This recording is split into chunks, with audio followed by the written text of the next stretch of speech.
Another day, another mid-engined sports car comparison. Today we are comparing the 2022 Cayman GTS 4.0 versus the 2024 Lotus Emira V6 First Edition. I've actually driven both examples of these cars before in other comparison videos, but today it's time to put them head to head. These two cars are about as evenly matched as they can be. The 718 Cayman GTS 4.0 is powered by a 4-liter flat-six naturally aspirated engine, 394 horsepower, 309 pound-feet of torque. It weighs about 3,200 pounds, and because these are discontinued now, on the used market, you can find these for anywhere from $90,000 to $110,000. On the other hand, that 2024 Lotus Emira V6 First Edition is also powered by a 6-cylinder engine, although it's a supercharged unit from Toyota, 3.5 liters, making 400 horsepower and 310 pound-feet of torque. So it's only up 4 horsepower and 1 pound-feet, and it weighs the same as this Cayman GTS at around 3,200 pounds. The key differences though,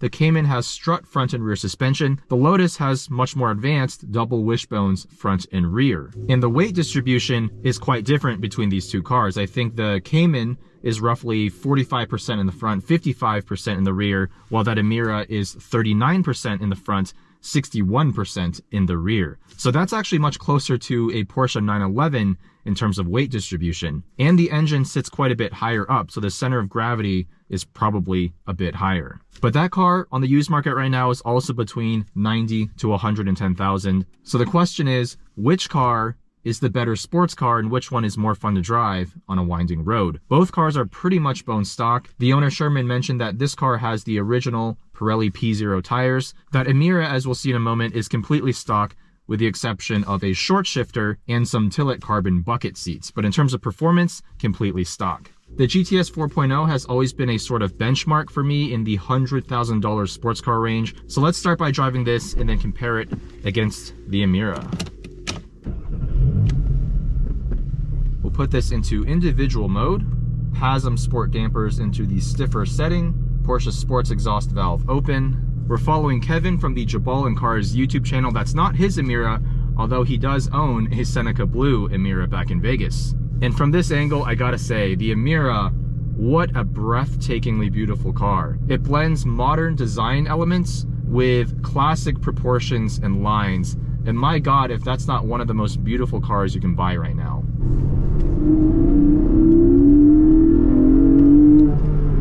And that right there is why you buy a GTS 4.0. It's for that delicious flat-six howl.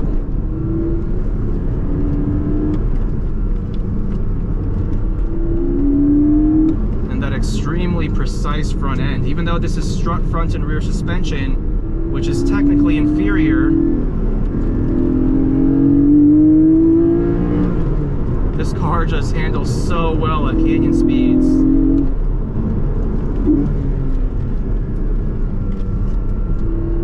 The throttle response in this car is just perfect. No complaints. It's so easy to rev match downshifts. Never catches you off guard. And look at that handling. Very confidence-inspiring brake pedal. Lots of front grip,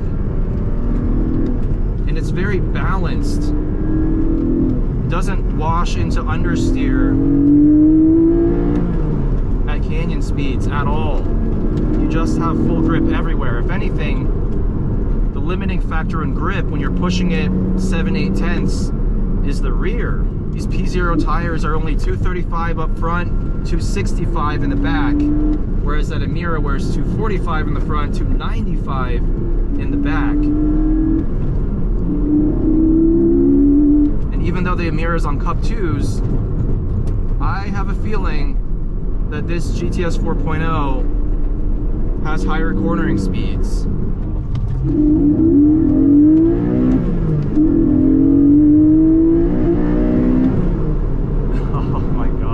So good. The engine revs out to almost 8,000 RPM, and it just makes such a great sound. Arguably, it's not as raw as the prior generation 981 GTS, but the induction note and the up upper half of the rev range. I mean, just listen to it.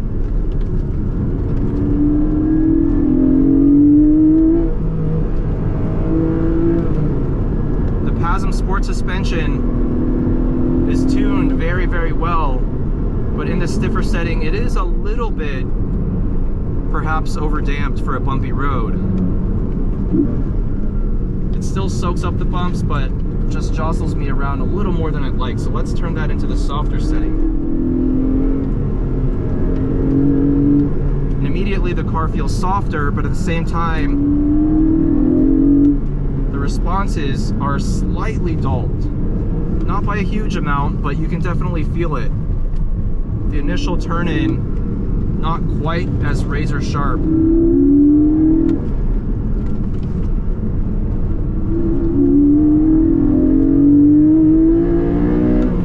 It's the benchmark for a reason, at least in my books. Shy of a Porsche GT product, this is probably the best driving, completely stock Porsche from the last, call it 10 years maybe? I enjoy pushing this on a canyon road more than I enjoy pushing any non-GT 911. And yes, that includes cars like the 991.2 and 992.1 Carrera T. This just feels more inherently balanced. The engine makes a better sound, even though it's a lot less power than those turbocharged flat sixes. And it's just a car I can hop into with no warm-up and immediately feel comfortable. The second gear is pretty tall, but this 4-liter engine has actually a pretty impressive amount of mid-range torque. You can just use second gear for most of this road.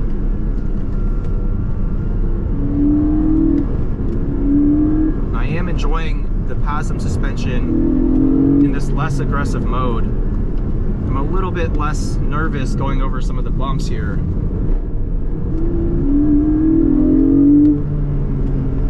Like that one. This 6-speed manual is a joy to use. It's not the most mechanical shifter in the world, but it's so easy to just slot it into each gear.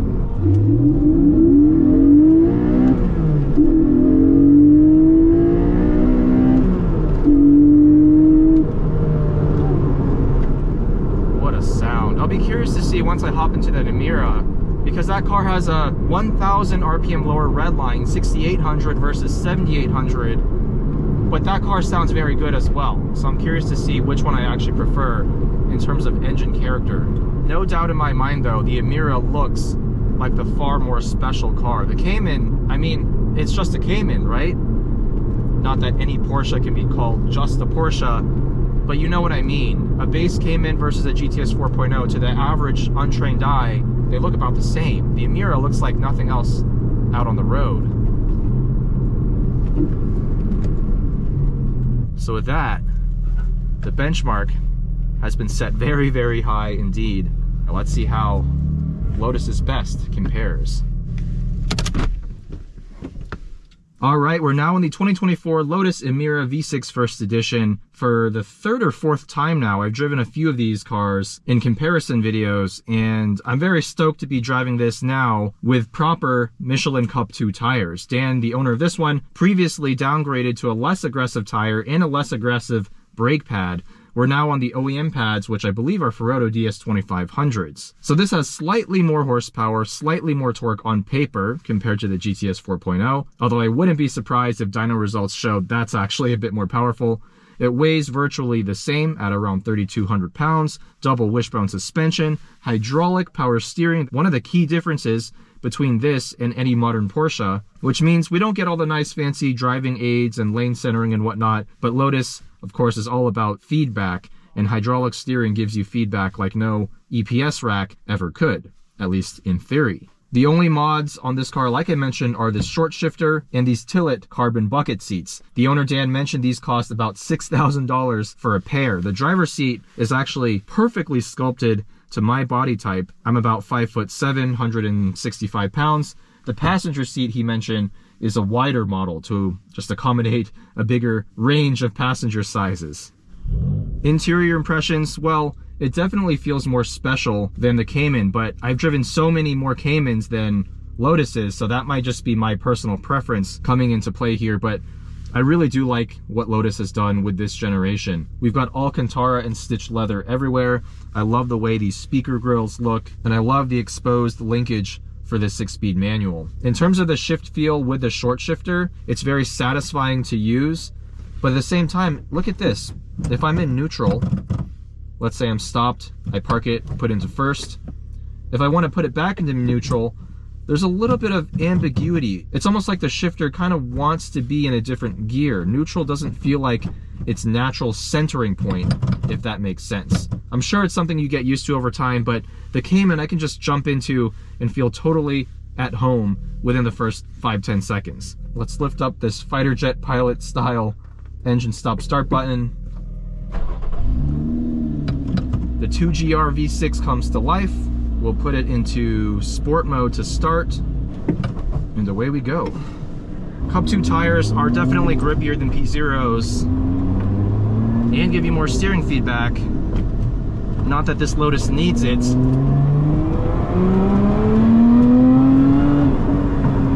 Wow, immediately this car feels significantly more raw than the GTS 4.0. I actually wasn't expecting that, because driving the GTS 4.0 in isolation, while it is very refined, it also gives the driver a lot of feedback, but this is next level. The steering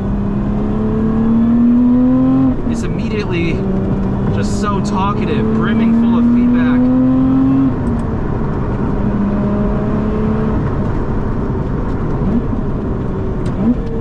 Heel tone this car is not as easy as it is in the GTS 4.0, but it's so much better than most other Lotuses I've driven, especially the Evora GT with its wonky throttle response. This one, the throttle response is actually quite natural. Where it does get a little tricky in terms of the driver inputs is the brake pedal. They do feel quite grabby, even with the OEM pads.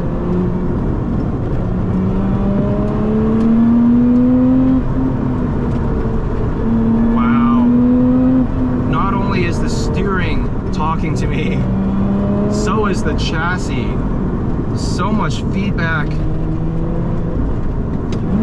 I can just feel it through the seats. Now, part of it is possibly because we have these Tillet bucket seats, which are much less heavily padded. In fact, there's no padding.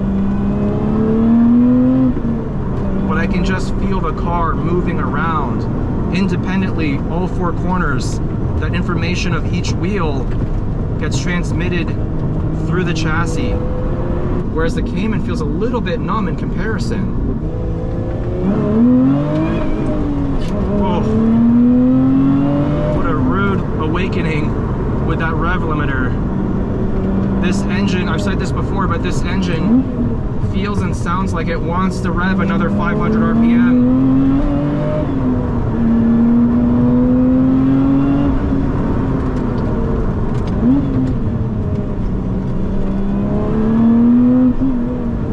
Once you really get into the brakes though, the pedal feels so good. Nice and firm, easy to modulate. So much grip as well. I actually think with Cup 2s, this car feels quite a bit grippier than the Cayman GTS 4.0. And the steering is just chattering away. Even under hard braking, the steering communicates the toe change of those front tires. You know what, let's try dialing this into track mode.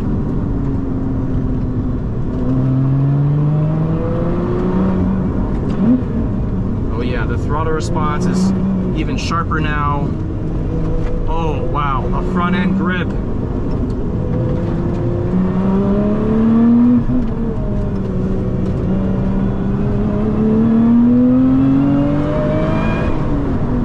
Tiny bit of understeer on throttle back in that second gear corner, whereas in the Cayman, when I add that same throttle application on corner exit, well, mid corner through corner exit, the car feels like it wants to rotate from the rear, whereas this car feels like it starts to just push at the front, just a tiny little bit. And I wonder if that's partly due to the more rear engine weight distribution of the Emira, 39 front, 61 rear. But this steering feel, oh my goodness. It's so good. And the weighting mid-corner, I actually think it could be a little bit heavier in terms of the load up. But this is the better steering car by far. Oh.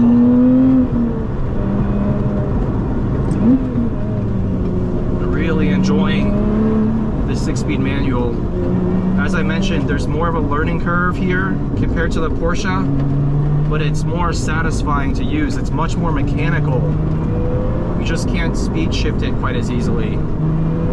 This car feels so nimble. Fantastic. And yeah, from behind, the Cayman, great looking car, but it's no Emira. I actually think the suspension setup, we have the sport suspension setup with a stiffer spring raise compared to the Tour option. And even though they're non-adaptive dampers, I do think this suspension from the factory is dialed in perfectly for aggressive canyon driving.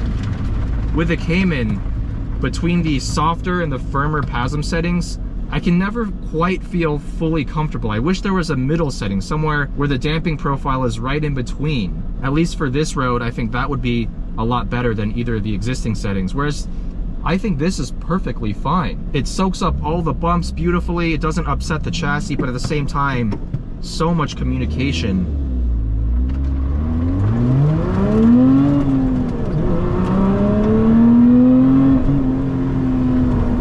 This engine does sound really good. It's got a growl to it. It's got its own character. I just wish it revved higher.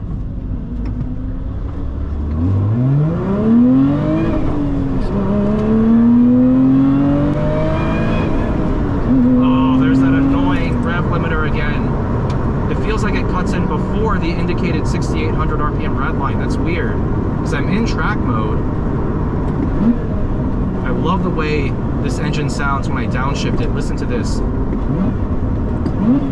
It's got that really aggressive punch that the GTS 4.0 doesn't quite have. What an interesting comparison. I'm really torn here. A lot more torn than I thought I'd be. I actually thought the GTS 4.0 was going to walk away in this comparison test because it is in many ways the more well thought through car. All of the inputs feel more natural. The engine has a more motorsport like power delivery with a much higher red line, and yet I find myself enjoying the Emira a bit more. It's a more challenging car to drive because of its weight distribution, its slightly imperfect inputs, like right there, I almost turned the car off with it in second gear. At the end of the day, what do you want from a sports car? Do you want something that's super civil and refined and easy to drive every day? If so, Porsche is your answer. There's no substitute. But on the other hand, if you want something that feels like an occasion to drive and something that has a higher learning curve, but one that grows with you, then the Emira, I think right now, out of everything that's on the market, this might be one of the most special driving experiences you can have for right around $100,000. So big shout out to the owners, Sherman and Dan. At the end of the day, if this was my second or third car, I think I'd go with the Emira. As an only car, the GTS 4.0 makes a lot more sense. In fact, it has a front trunk and a rear trunk. The Emira, of course, only has a rear trunk, just one of many things that make the Cayman the better daily driver. But for me, I'm not looking for a two-seater mid-engine sports car to be as refined and plush as possible. I want it to be thrilling to drive. And even though the Emira is imperfect, that's part of what gives it its charm. If there's only one thing I would change, give it a higher red line. 7,300 RPM, I think, would do wonders for the power delivery of this car. So again, a big shout out to the owners. Let me know how you think these two cars compare down in the comments. Thank you guys for watching, and I'll see you in the next one.